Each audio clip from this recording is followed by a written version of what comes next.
네, 여러분들 모의고사 보시느라고 고생 많으셨습니다. 초시생분들 같은 경우는 아직 전문 법칙과 관련한 내용들, 증거법 많이 못 나간 상태에서 시험을 치르시느라고 고생을 하셨을 텐데요. 일단 첫 모의고사는 이제 아직 제대로 학습하지 않은 부분에 대해서는 이런 것들이 시험에 나온다 하는 예행 연습 정도로 여러분들 생각하시고요. 이런 주제들이 특히 중요하구나라고 선행을 통해서 앞으로 그 부분 학습할 때 특별히 주의 깊게 봐야 되겠다라고 생각하시되 사실은 이 앞에 원래 증거란 자체가 앞에 수사 과정과 연결성이 매우 큰 까닭에 여기서 기출이 된 판례들을 활용할 때도 앞에 수사 부분에서 이미 다뤘던 판례들도 있었습니다. 어느 정도 기억력을 가지시고 계셨다면 특히 수사 부분을 집중적으로 푸셨다면 큰 문제는 없어요. 제 시생분들께는 이제 한 번 더 본인의 실력 확인 이런 것들 확인하는 차원으로 생각해 주시면 되고요. 일단 난도는 1차와 2차가 현격하게 많이 달랐습니다. 그 중간 정도의 난도라고 생각하시면 될 것 같고요. 기출된 사례 내지는 기출된 지문을 바탕으로 해서 일부는 그것을 재구성, 그러니까 문장 자체나 판례 내용 자체를 변형시키기도 했고, 또는 서로 다른 문제에서의 서로 다른 사례들 중 중요도가 높은 것들을 혼합하여서 문제를 구성하기도 했습니다. 자, 본격적으로 우리가 문제를 한번 살펴보도록 하겠습니다. 자, 일단 검사와 사법경찰관의 관계, 바로 수사준칙이 신설된 이후에 한 번도 빠지지 않고 등장한 주제인 건 여러분들께 더 말씀 안 드려도 다 아실 겁니다. 핵심 포인트로서 특히 본 강좌 기출문제 풀이 과정에서는 기출문제보다도 오히려 이 부분은 예상 문제가 더 중요시 될 수밖에 없는 부분이에요. 그 이유는 여러분들 잘 아실 겁니다. 신설된 지 얼마 안 된 법조문은 이미 나왔던 주제가 또 나올 가능성도 있지만 사실은 중요한데 아직 안 건드린 것들이 주제가 될 수도 있어요. 어쨌든 지금은 기출을 중심으로 한번 확인을 해볼 텐데 중요한 포인트를 여러분들과 같이 확인을 하겠습니다.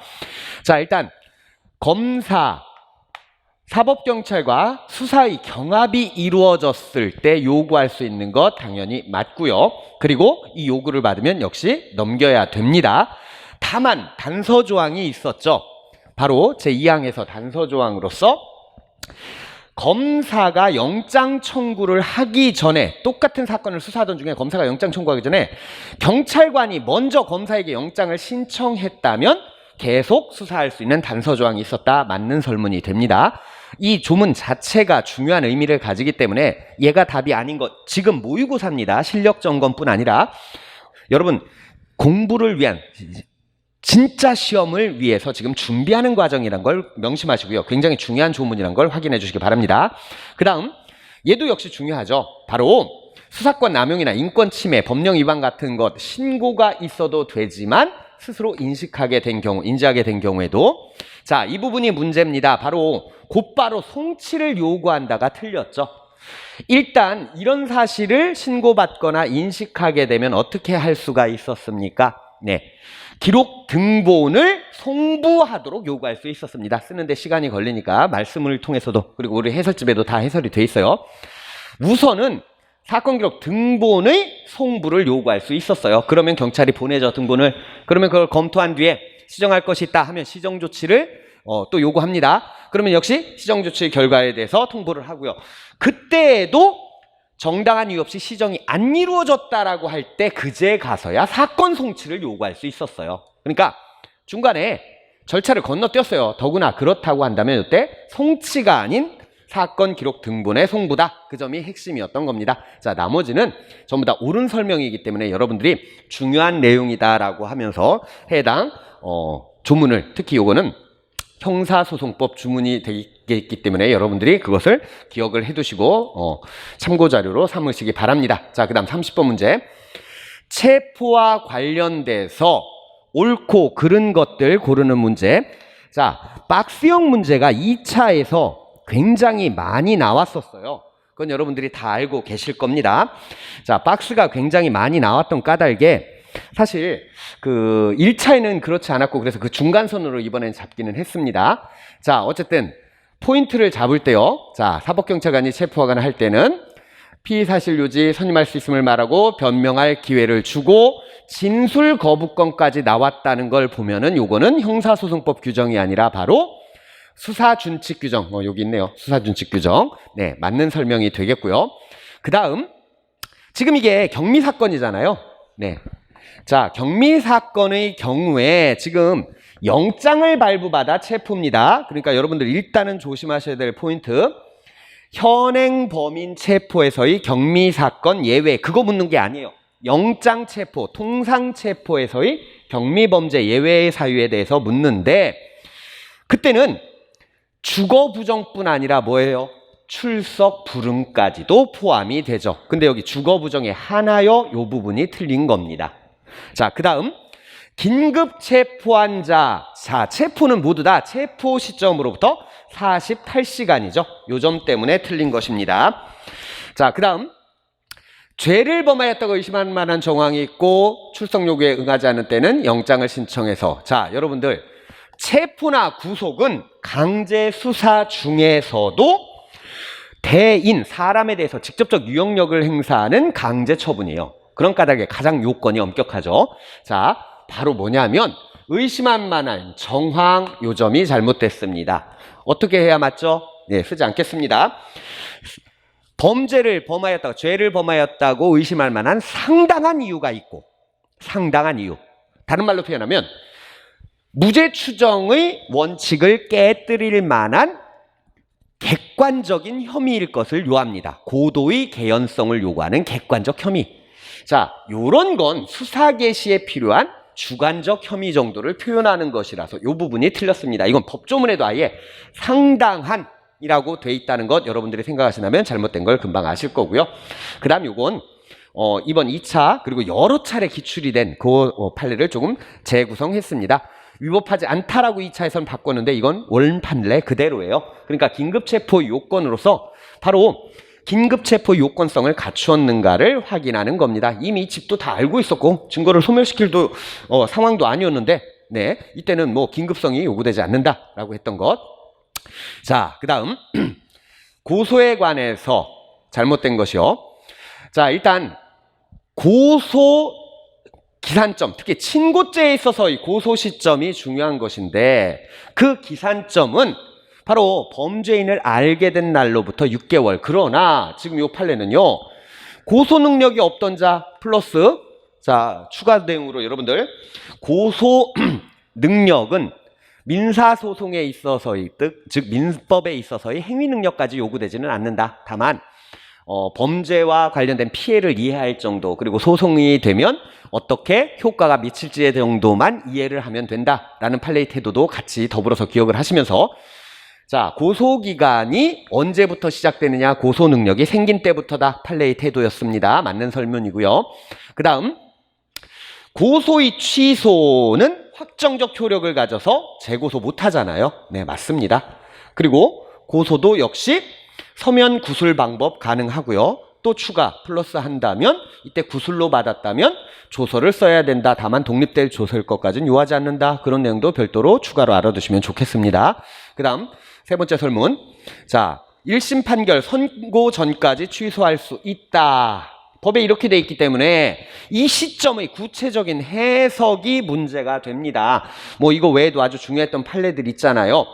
자, 항소를 할 수 없는 상황에서 해제가 된 이후에 바로 재심을 청구했다면 될 건데 항소심 청구권을 회복시켜달라 해서 항소심을 했을 때 그때는 항소심을 1심으로 볼 수 없지 않느냐 했던 판례도 있고요. 이건 좀 다른 판례긴 하지만 어쨌든 자, 항소심 과정에서 공소장 변경 절차 참고로 요거는 공판 절차가 시험에서 빠지는 까닭에 이걸 자세히 배우진 않아요. 다만 요런 것이 있구나 정도만 아셔도 풀 수가 있기 때문에 출제가 돼 왔던 겁니다. 그동안.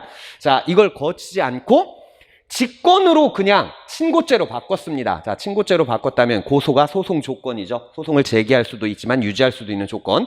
자, 이럴 때 항소심에서 고소를 취소했다면 자, 지금 법원이 그때 바꿨잖냐 라고 해서 취소 가능하다라고 했지만 그렇다 할지라도 항소심을 1심으로 볼 수는 없잖아. 이게 바로 법원의 태도였습니다. 항소심은 1심이 아니다.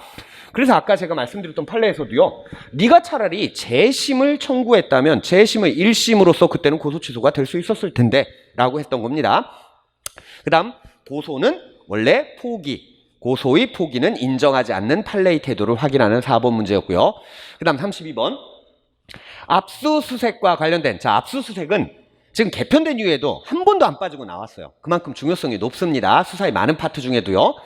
자, 이거 기억은 많이 우리가 다뤘던 겁니다. 현행범인으로 체포하는 경우 필요한 때에는 영장 없이 체포 현장에서 압수수색을 할 수 있는 것 당연히 맞죠. 자, 그 다음 설령 참여하지 않는다는 의사를 명시하였다 할지라도 사전에 변호인에게는 알려야 된다는 것, 변호인의 고유권과 관련돼서도 별도로 여러분들이 추가로 알아두시면 좋겠습니다. 자, 그 다음 디귿 검사는 사본을 확보한 경우 압수를 계속할 필요가 없다고 인정되는 압수물 및 증거물에 대해서 청구가 있다면 환부 또는 과안부, 그렇죠, 여기죠. 하여야 하죠. 할 수 있다가 아니라 하여야 한답니다. 그러니까 이런 건 함정을 자주 파는 대목이라는 것 때문에 여러분들이 좀 조심하셔야 돼요. 뭐냐면 임의 규정이냐 아니면 반드시 해야 될 필요적 사항이냐, 이것을 여러분들이 꼭 구별을 해주셔야 되고 그걸 확인하는 설문이 되겠습니다. 그 다음 정보를 선별해서 압수한 후에, 자, 지금 이거 전자정보가 오늘날에 있어서 대부분 증거를 차지하고 있고 대부분 압수수색의 대상이 이거이기 때문에 얘는 안 나올래야 안 나올 수가 없는 사례예요. 너무나 여러 군데서 나오니까 요것들은 또 서로 다른 판례라도 맥락들이 비슷한 게 반복돼요. 그런 것들은 여러분들이 반복적으로 기억을 해두셔야 되는데, 자, 관련성이 없는 것은 당연히 압수수색이 허용되지 않죠. 이건 영장주의와도 연결됩니다. 포괄영장이 금지되잖아요. 그걸 여러분들이 생각하신다면 당연히 관련성이 있어야 된다.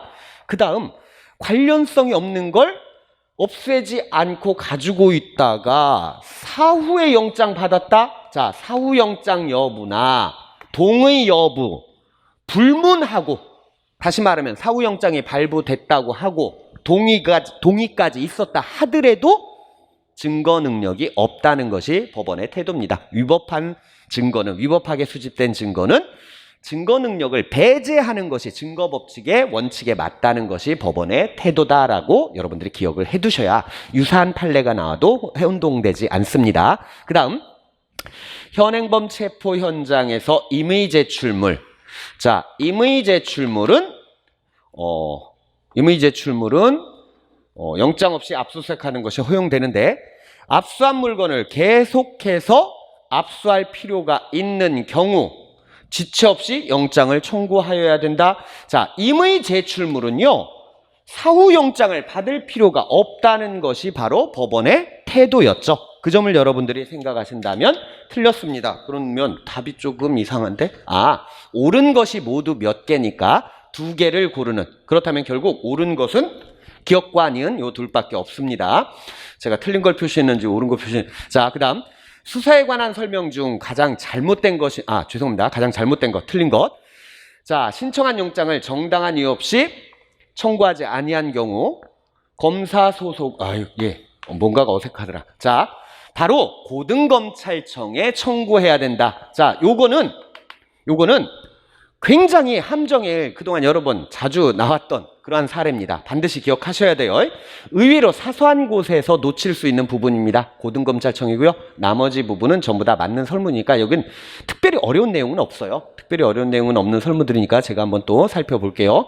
긴급체포의 요건은 체포 당시 요걸 기초로 판단한다. 맞고요. 요거 결국 수사상의 임의동행이냐, 즉 형소법이 적용되는 임의동행이냐 아니면 경직법상의 임의동행으로 볼 것이냐. 최근 2차 시험에도 똑같은 판례가 나왔습니다. 여러 차례 나온 판례죠. 결국엔 혐의를 가지고 데려갔으면 수사상 임의동행인 것이고, 그냥 질문을 위해 데려가는 정도다, 혐의가 있다고 보여지기 어려운 상황에서 데려간 것이다 라고 한다면 경직법상의 임의동행이다. 이렇게 여러분들이 구별하시는 것도 반드시 기억해 두시고요. 결국 수사의 시작 시점은 꼭 수사준칙에 규정된 그 행동이 개시된 때뿐만이 아니라 바로 실질적으로 혐의를 가지고 행동한 경우, 바로 실질설의 입장도 같이 기억을 해두세요. 그 다음, 자, 함정수사 문제가 여러 차례 나왔습니다.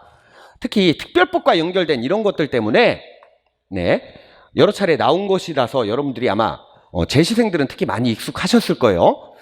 초시생들도 이건 우리가 아주 중요하게 다뤘습니다.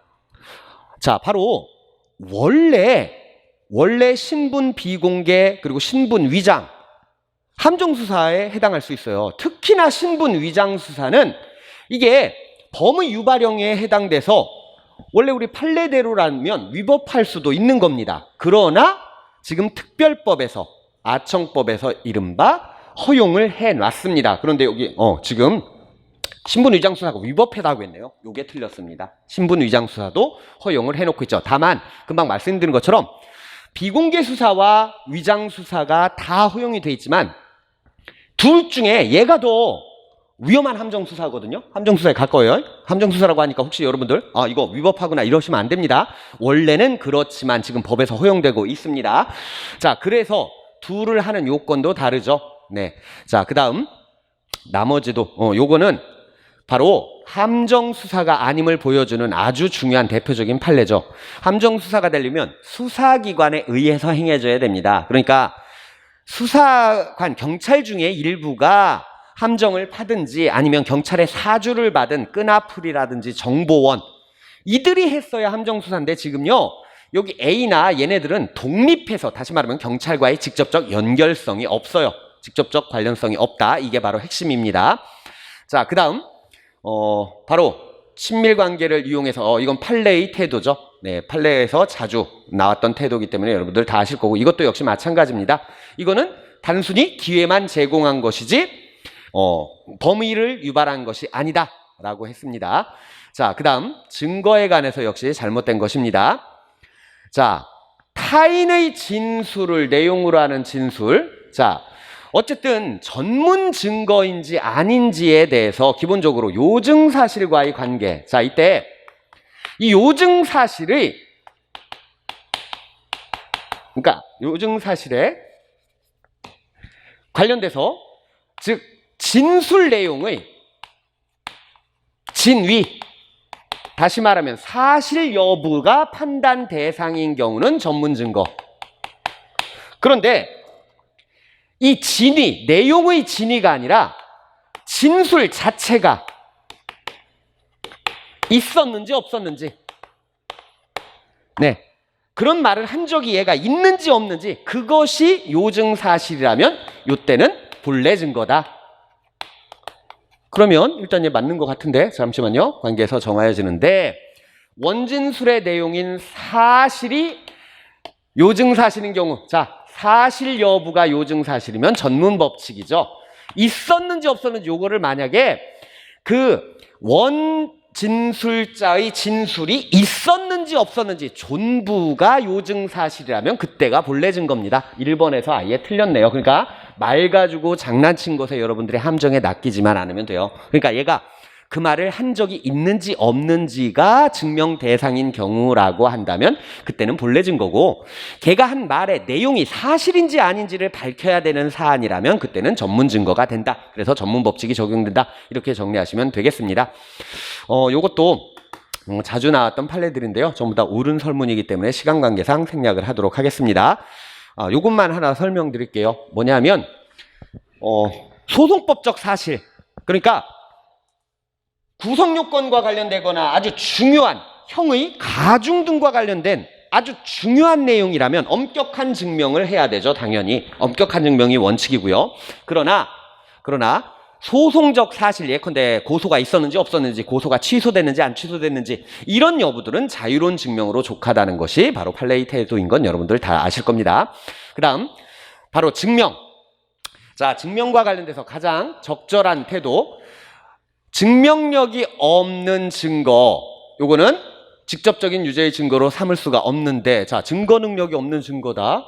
이게 핵심입니다. 구성요건적 사실을 추인하는 간접 증거 그리고 직접 증거의 증명력을 보강하는 증거로 사용할 수 있다가 틀렸네요. 자 증거 능력이 없다면요 여기 정황 증거로도 안 되고요. 정황 증거로도 안 되고 그 다음 보강 증거로도 안 돼요. 다만 예외적으로 보조 증거 중에 뭐는 될 수 있었죠? 탄핵 증거는 될 수가 있었죠. 그 점만 여러분들이 주의하시면 어느 부분이 틀렸는지를 금방 알 겁니다. 정황 증거로도 안 되고, 그러니까 여기 간접 사실, 이 간접 사실이 바로 정황 증거를 뜻하는 거고요. 정황 증거로도 안 되고 바로 보강 증거로도 안 됩니다. 보강 증거는 엄격한 증명을 요합니다. 그래서 증거 능력이 있어야 돼요. 그다음 허위사실 적시 명예훼손죄에서 허위사실의 인식, 자 이것은 주관적 영역이죠. 주관적 요소. 그 다음 허위사실 자체, 그게 허위사실인지 진실인지 요거는 객관적 요소잖아요. 아니 그러면 지금 자체가 엄격한 증명의 대상이 된다? 즉 주관적 요소는 엄격한 증명 대상이 아니고 객관적 요소는 엄격한 증명의 대상이다?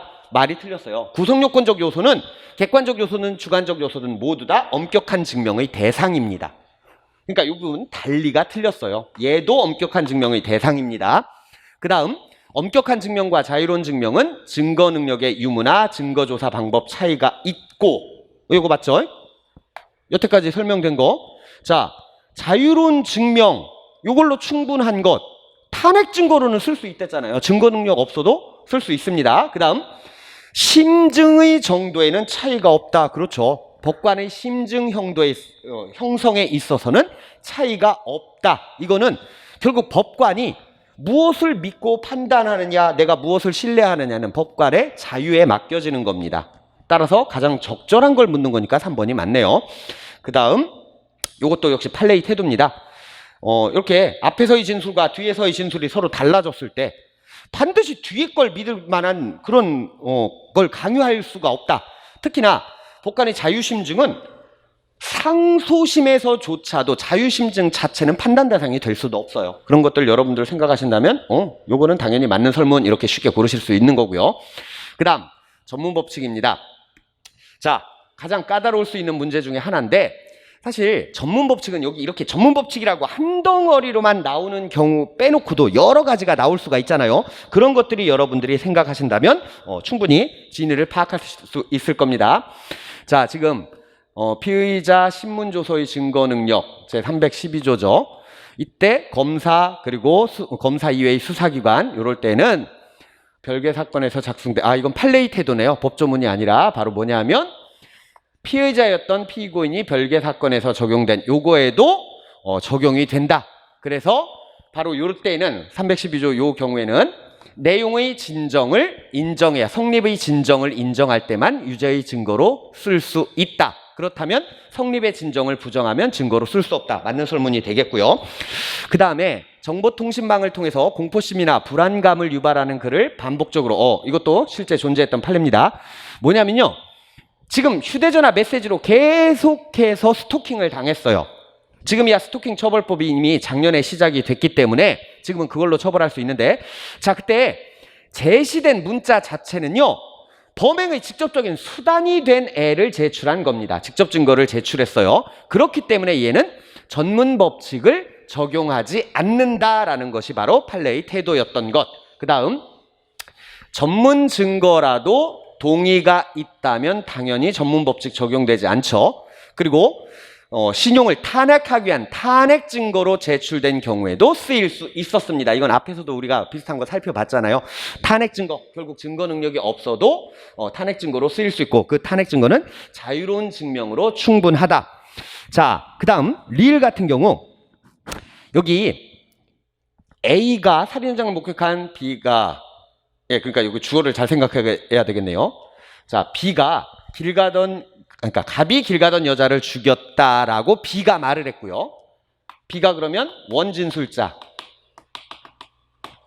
그걸 지금 A에게 말했죠. A에게. 근데 A가 그거를 일기장에 썼습니다. 자, 그러면 훗날 이 일기장이 갑의 살인 공판의 증거로 제출됐을 때 바로 이것은 313조 제1항의 진술 기재 서류라고 본 것이 아니라 바로 판례의 태도는 316조 제2항의 진술이 기재된 전문을 기재한 조서 내지는 전문을 기재한 서류로 보았던 것이, 그러니까 전문을 기재한 진술서로 해석한 것이 판례의 태도였죠. 그렇기 때문에 일단 이 부분은 요게 틀렸습니다. 여기 진술 기재 서류 313조 적용 대상이 아니라 316조 제2항이요. 그 다음에 갑이 을로부터 들은 피고인 A의 진술 내용을 수사기관이 진술조서에 기재해서, 자, 그러니까 갑이 을로부터 들은 내용, 피고인 A의 진술 내용, A가 얘기했고 을이 그것을 갑에 했고, 네, 죄송합니다. 이것도 역시 여러 차례가 전달이 됐네요. 얘는 제전문 진술이네요. 그래서 제가 오래 걸렸습니다. 정말 죄송합니다. 제가 내놓고도 이게 판례를 제가 만든 것은 아니기 때문에, 자, A가 진술한 것을 을이, 그리고 이것을 갑을 통해서, 그리고 요걸 수사기관이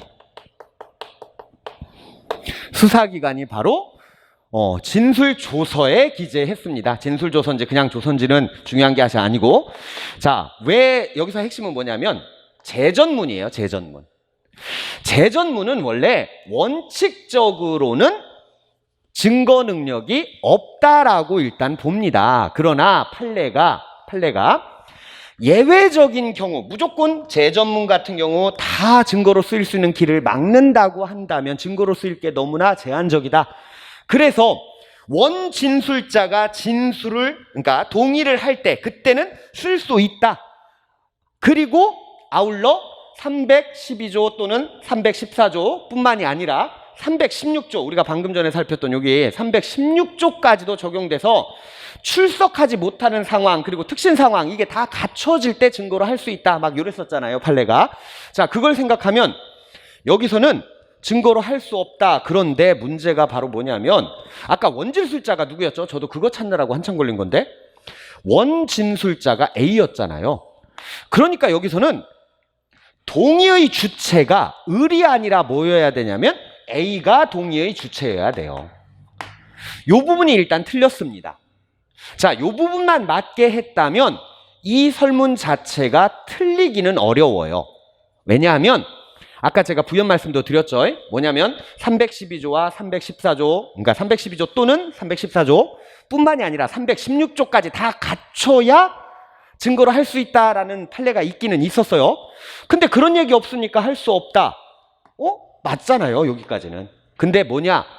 동의의 주체가 잘못됐기 때문에 아무리 그런 거 다 갖추어져도 할 수가 없게 돼버립니다, 결국. 그런데 동의의 주체 이 부분이 잘못된 까닭에 결국에는 최종적으로 틀린 설문으로 우리가 봐야 되는 겁니다. 자, 그 다음 증거 능력 및 증명력 중에서 가장 적절한 것. 자, 임의성이 인정되지 않거나 증거 능력이 없는 진술 증거는 동의하더라도 증거로 삼을 수 없고, 임의성이 의심되는 자백은 탄핵하기 위한 반대 증거로는 쓸 수 있다. 자, 요거 조심하셔야 됩니다. 탄핵 증거는 자유로운 증명으로 족하고 증거 능력이 없어도 된다. 앞에서 그런 것 때문에 함정을 파는데, 진술 자백은요 무조건 임의성. 이걸 왜 X하나?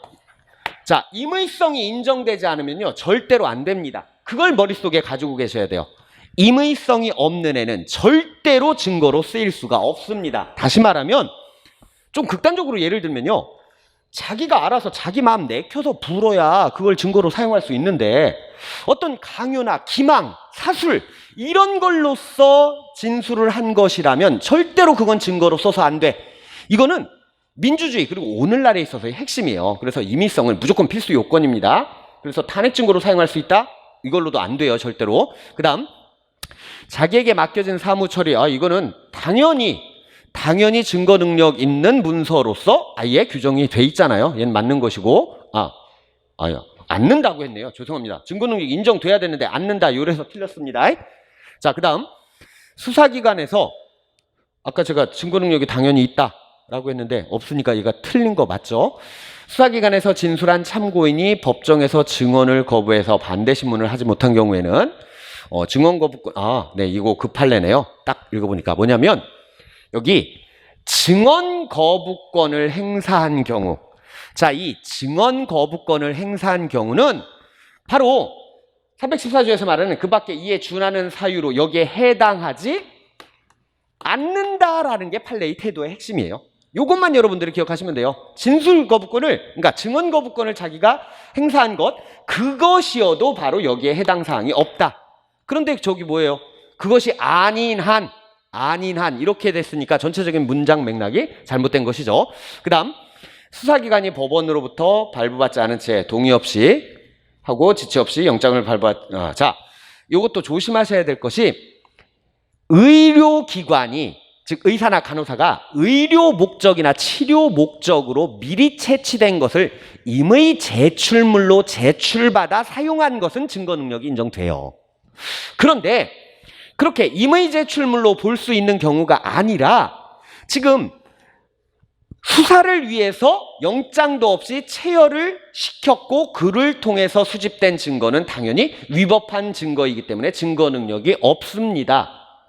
적절한 것 없으니까 지금 옳은 설명은 4번 하나뿐인 거 맞네요. 자, 그 다음 가장 잘못된 것. 네, 피의가 명예훼손 혐의로, 자, 혐의는 명예훼손 부분입니다. 분명히 사건 관련성과 관련된 얘기가 나올 거예요. 왜냐? 전자정보는 거의 그거 아니면 참여권이 보장되느냐 문제. 자, 이래서 하드카피 방법으로 복제했다. 그러니까 압수수색 현장에서 해당 파일을 수색한 것이 아니라 사무실로 가지고 왔네요. 아예 떠가지고. 그리고 나서 참여권도 알려주지 않은 채 탐색했다. 그런데 명예훼손이 아닌 사건 관련성이 없는 애를 우연히 발견했다. 얘는 사후영장을 발부받아도 치유되지 않습니다. 치유되지 않는 것, 이거 맞는데? 1번. 예, 죄송합니다. 틀린 거 고르는 거니까 1번 맞으니까 당연히 얘는 답이 아니죠. 네, 얘는 맞는 설문이 됩니다. 자, 다시 정리하면요. 영장에서 명시된 사건 관련성이 없는 다른 파일에 대해서는 사후영장으로도 치유되지 않아요. 아울러 지금 압수수색 현장이 아닌 하드카피로 사무실까지 와서 거기서 해당 파일을 수색하고 있습니다. 그러면 이때의 수색 현장은 갑의 집이 아니라 사무실이에요. 이게 핵심입니다. 이거 반드시 기억을 하셔야 돼요. 그렇기 때문에 결국 갑이나 변호인에게 참여 의사를 묻고 참여권을 고지하여야 됩니다. 자, 그 두 가지가 다 생략이 됐기 때문에 효력이 없습니다. 그 다음 CCTV 영상을 사용할 경우에는 바로 그렇죠. 뭐냐면 원본의 진실성, 다시 말해서 개작이나 변작이 없다는 것, 그래야만 증거 능력이 있다는 것. 이건 너무나 당연한 거라 이걸 고르실 분은 없으실 것이고, 자, 첨부문서로 포함하고 있는 이거네요. 부동의 의견을 밝힌 고발장. 자, 분명히 고발장 자체에 대해서는 증거 부동의를 했어요. 근데 그걸 첨부해가지고 단순히 요약하기만 한 경우라면 이건 독립한 사건에 대해서 증거 능력을 인정하지 않는다. 이거 판례 그대로의 취지입니다. 예전에는 요걸 말을 바꿔서, 이 판례를 바꿔서 요걸 가지고 유죄의 증거로 할 수 있다라고 했습니다. 그러니까 우리 판례의 태도가 비록 부동의 의견을 밝힌 고발장이나 고소장 요걸 포함해서 요약한 첨부자료에 불과한다 할지라도 걔는 증명력, 증거 능력을 가질 수 없다라는 것이 판례의 태도였어요. 그 판례의 태도를 그대로 유지를 했습니다. 과거 기출에서는 그거 말장난까지 했다는 것도 같이 기억을 해두시고요. 그 다음 적절하지 않은 것, 영장 요건을 갖추지 못해서 적법하게 발부됐다고 볼 수 없으므로, 자, 이때는 지금 영장이 정한 요건을 갖추지 못하여 적법하게 발부되었다고 볼 수 없으므로, 요거 맞죠? 서명 날인이 없는 건 적법한 영장으로 인정 안 했습니다. 그 다음 판사 의사의 기초에서 진정하게 발부됨이 외관상 분명하고 의도적으로 내용을 침해한다거나 회피할 의도를 가지고 따라 압수수색을 보기 어렵다 한다면 요 부분이 틀렸네요. 자, 이게 무슨 말이냐면 영장 자체가 비록 적법하지 않다 할지라도요, 모든 위법수집 증거 배제 법칙을 모두 다 엄격하게 적용하면 사실 형사소송 전체의 실체 진실 발견이라든지 이념 실현이 어려워질 수도 있다는 것. 그래서 전체 이익 형량 등 여러 가지 사항을 고려했을 때 이때는 이 위법이 크지 않기 때문에 증거로 사용할 수 있다는 것이 판례의 태도였습니다. 그러니까 영장에 날인이 없는 것은 문제가 있는 거 맞아요. 그것도 판례는 인정했습니다. 그런데 이 회피할 의도를 가지고 압수했다고 보기 어렵다. 그러니까 이 영장주의의 원칙을 어기려고 했던 의도는 없었다 이겁니다. 자, 그렇게 할 의도도 없었고 그래서 획득한 증거 자료는 바로 희석의 이론, 독수독과 이론에서의 이른바 순화 이론에 따라서 위법 수집 증거에서 예외적으로 증거 능력이 인정된 사례의 판례다라고 여러분들이 기출로서 자주 나왔던 판례로 확인을 하실 수 있을 겁니다. 자, 이제 마지막 문제인데요. 너무 이게 조금 뭐라 그러나 급하게 달려온 까닭에 자, 검문 중이던 경찰들이 자전거를 이용한 날치기 범인과 흡사한 인상착의 피고인이 오는 것을 발견하고 정지 요구. 그런데 멈추지 않았다. 앞을 가로막았다. 소속과 성명 밝혔다. 전부 다 합치되죠. 그러니까 합법적이죠. 말하였음에도 불응하고 전진하자 또 앞을 막았습니다. 이에 피고인이 멱살을 잡아 밀치거나 욕설을 하고 더구나 흉기 위협 등 격렬히 저항하여서 현행범 체포 그리고 흉기를 영장 없이 압수한 것. 자, 그러면 어떤 것들이 문제가 될까 하나하나씩 짚어보시면요. 일단 어떤 범죄 사건이 일어났다 하는 것이니까 인상착의 비슷한 자에 대해서 자, 이게 바로 경직법상 불심 검문에 해당하죠. 불심 검문의 요건 여러분들이 확인해 보시기 바라겠고요. 그 다음 문제는 요 방법이 전체적인 범죄의 혐의 정도라든지 범죄의 경중 그리고 이들이 행한 상황 이런 것들을 전체로 평가했을 때 상당성의 범위가 충족이 되느냐. 자, 지금 특별히 상당성의 범위, 즉 강압적인 방법이다라고 인정할 만한 사례가 없어요. 발견되지 않습니다. 그러니까 이 똑같은 판례, 그 판례를 제가 재구성한 건데 그 판례에서도 결국 상당성이 인정된다고 했거든요. 그러니까 적법한 공무집행입니다. 자, 여기서 핵심, 만약에 위법한 공무집행이었다면 이때 현행범인으로 압수하려고 하거나 아니면 위법하게 앞을 갈아먹는 것에 대해서 이 피고인이 행한 행동은 정당방위가 될 수 있어요. 그러나 지금 경찰관들이 행한 행위 자체가 적법한 공무집행이기 때문에 거기에 저항한 행위는 적법한 공무집행에 방해하는 더구나 멱살, 밀치거나 욕설뿐 아니라 흉기 위협까지 했다면 이거는 뭐 정당방위가 아예 성립할 요건도 없이 공무집행 방해 중에도 특수공무방해죄가 성립될 여지가 있는 것입니다. 자, 그러면 하나하나 설문 내용들 중에 옳은 게 무엇인가? 자, 이때 경찰관들의 갑을 막는 행위, 요것은 긴박성이나 혐의 정도, 필요성 등에 비추어서 최소한 범위 내 사회통념상 용인될 수 있는 상당한 방법으로 법원이 인정했죠. 법원이 인정을 했던 사례입니다. 특별히 물리력을 쓰지 않았어요. 심지어 어깨에 손을 얹는 정도까지도 상당한 방법으로 인정을 했었습니다. 그 다음, 자, 적법한 공무집행에 대해서 정당방위는 애초부터 성립할 여지가 없죠.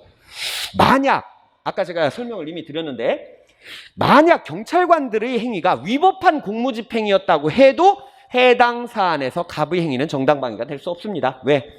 바로 흉기 등을 상당한 방법이에요. 정당방위도. 예, 그걸 넘어섰죠. 그래서 역시 이번은 말도 안 되는 어느 경우로 어떻게 포장을 한다 해도 틀리는 설문. 디귿. 현행범인 체포를 하려면 갑이 주거가 분명하지 않는 주거 부정에 한한다. 자, 현행범인 체포의 요건 중에 주거 부정이 필요한 경우는 경미범죄예요. 얘는 경미범죄가 아니잖아요. 얘는 경미범죄가 아니기 때문에 이런 건 요구되지 않습니다. 자, 경미범죄에만 주거 부정이 필요하다. 그 다음, 갑에 대한 행위는 특수공무방해죄 외 흉기로까지 위협됐으니까 더구나 된다라고 하지 않고 될 수 있다. 틀린 설문 아닙니다. 일단은 얘가 맞는 설문이 되겠고요.